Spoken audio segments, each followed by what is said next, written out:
Everybody, it's Dr. Lisa, and here is the Survival to Scale Issue 10 video version number 1. And I'll tell you in a little bit why I'm doing it this way. All right, jumping right in.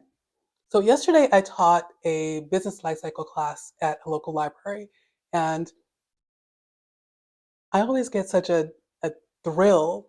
Like it's like the classroom seducing me back in whenever I speak or teach because it warms up my little hermit adjacent heart and brings the little bit of extrovert I've got out.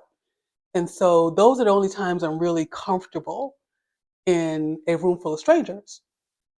And related, it's also the best time. It's also a big lead generator for Main Street. And so whenever we're doing a campaign or drafting a new campaign, one of the first things that has to come up is Dr. Lisa's got to be teaching more people, or Dr. Lisa's got to get on the stage. And so that's what works for us. But the lesson here is be where your people are looking for you. And keep in mind that that place might not be social media. Okay.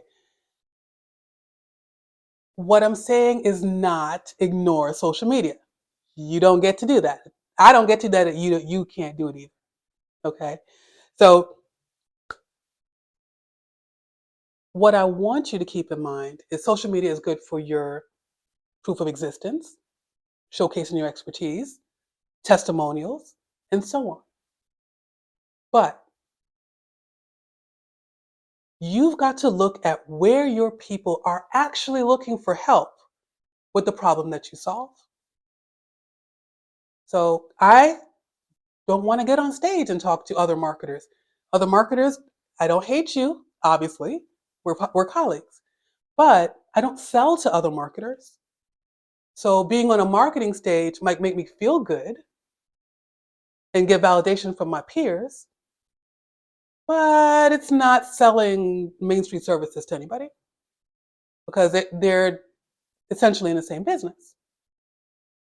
What it does do, or the right way to approach that, which is what we do, is I speak to small business owners directly, who, especially those who are trying to get from the break-even point to scale up, hence survival to scale. So what you want to do is use your social media to humanize your company, especially as you become a little bit less visible as the CEO. Because as a freelancer, you talk to everybody. As CEO, you might not talk to everybody all the time. So it's a good place to show that you still exist and that your company is valid, viable, and growing. But you do not have to commit to multiple daily posts just because that's what everybody else is doing, or you think that's what everybody else is doing. Okay? Consistent doesn't mean constant. Consistent could mean 3 times a week. It could mean once a week. It could mean twice a month.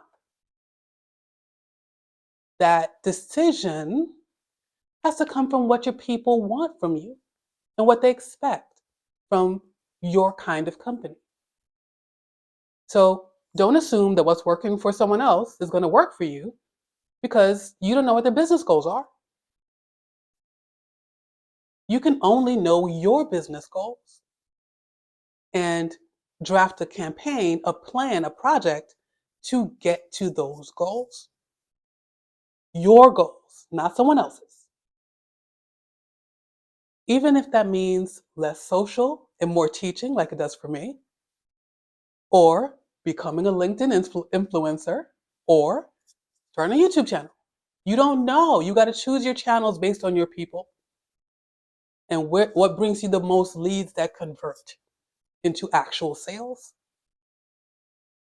And you can only do that when you really, really, really know your people.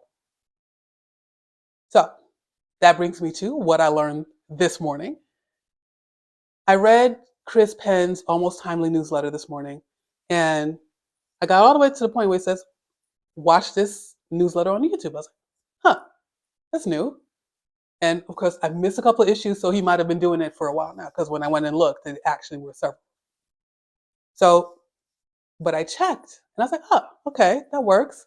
But I was expecting to go back to the newsletter and read because I'm a linguistic learner, and I typically do not absorb as much information when I'm listening to it. But I was surprised, and I stuck with Chris for the whole 19 minutes because, well, he was warming up my little geek heart with some of the technical details behind AI and the drafting of prompts and why they work. But also, I was entertained in a nerdy kind of way. So I kept listening. I kept thinking I was going to jump off. I'll give it another couple seconds for 19 minutes.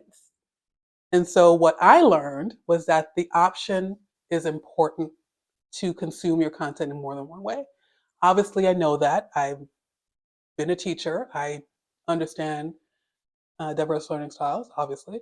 But I didn't think I was going to want it because I know exactly what kind of learner I am. So I tossed the ball back in your court. Should there be more survival to scale video versions of the newsletter? Or should I stick with what I know and keep typing? Let me know in the comments. See you next time.